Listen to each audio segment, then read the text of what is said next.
warahmatullahi wabarakatuh. Saya Sainah dari Prodi PGMI semester 4 Sekolah Banjarbaru.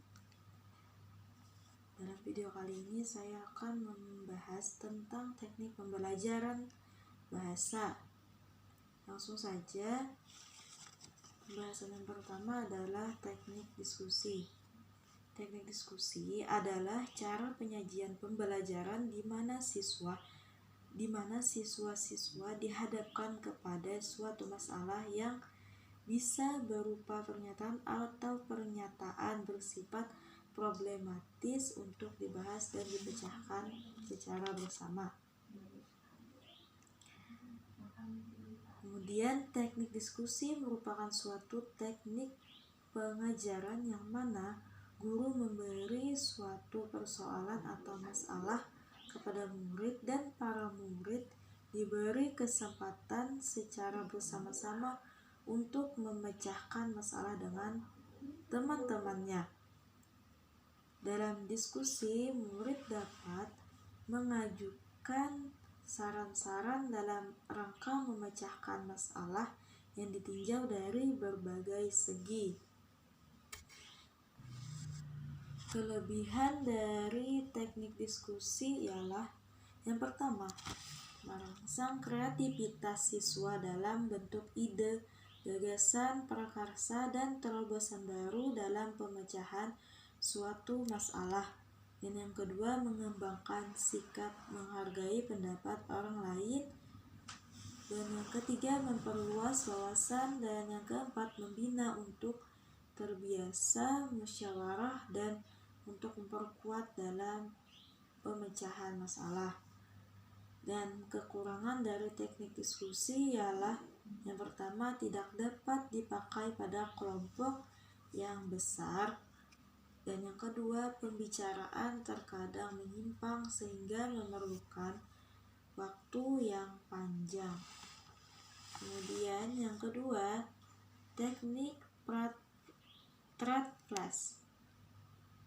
Jadi, metode atau teknik third class memungkinkan peserta didik lebih mengenal, tukar-menukar pendapat, dan mempertimbangkan gagasan nilai atau pemecahan baru terhadap berbagai masalah. Kelebihan dari teknik third class adalah yang pertama, peserta didik menjadi termotivasi belajar di kelas karena pendidik memberikan kesempatan lebih banyak kepada peserta didik untuk mencari informasi mengenai materi yang dibahas. Yang kedua, menjadikan pembelajaran yang menyenangkan. Yang ketiga, menambahkan wawasan peserta didik melalui pertukaran ide atau gagasan dalam diskusi.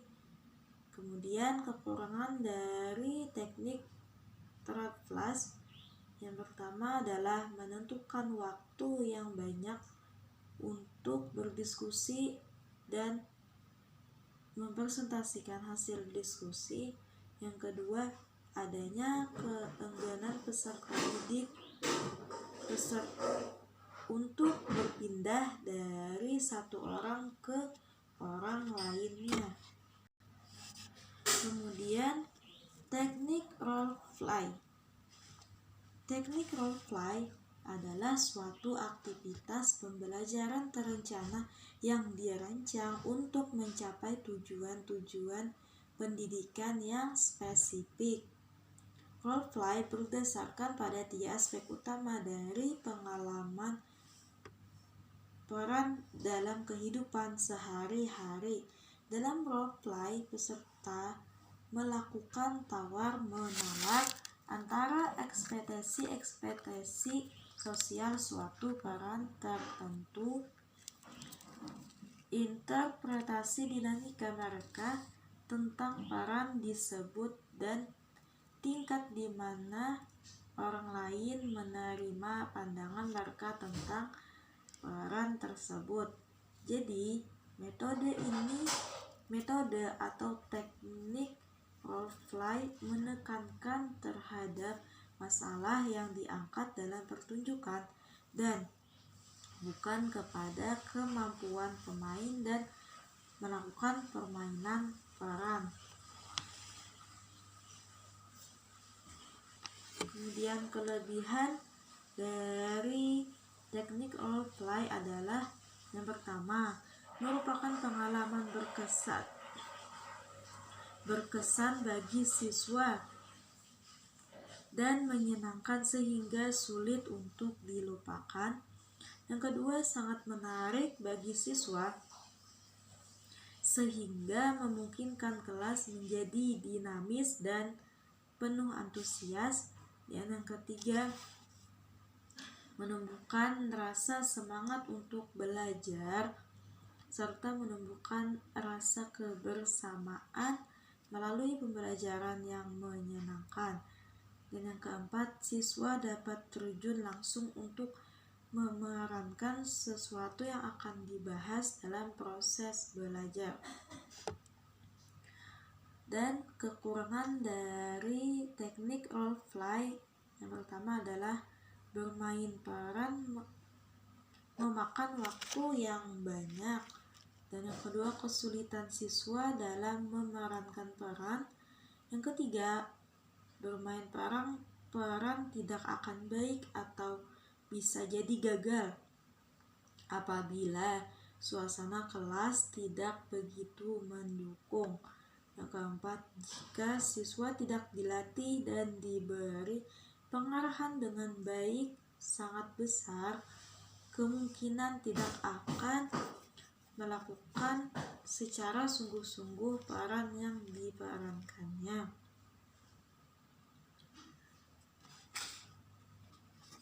Kemudian yang keempat, teknik brainstorming atau curah pendapat adalah suatu teknik atau cara mengajar yang dilakukan oleh guru di dalam kelas dengan cara melontarkan suatu masalah ke kelas oleh guru, kemudian peserta didik menjawab atau menyatakan pendapat atau komentar sehingga mungkin masalah tersebut berkembang menjadi masalah baru atau dapat diartikan pula sebagai satu cara untuk mendapatkan banyak ide dari kelompok manusia dalam waktu yang singkat.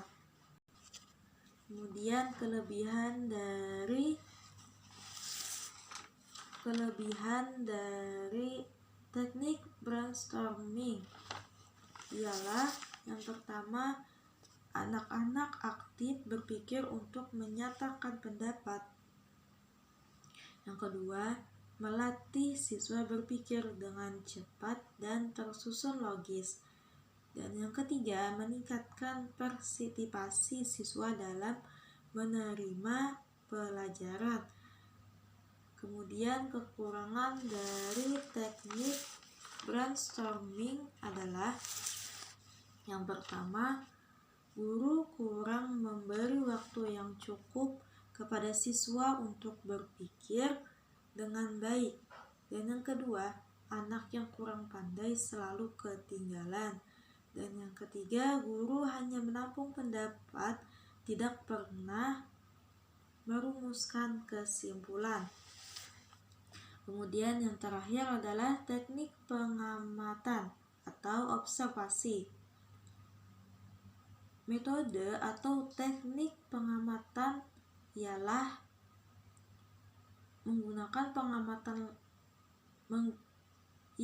pengamatan langsung menggunakan alat indera atau alat bantu untuk penginderaan suatu subjek atau objek. Observasi atau pengamatan juga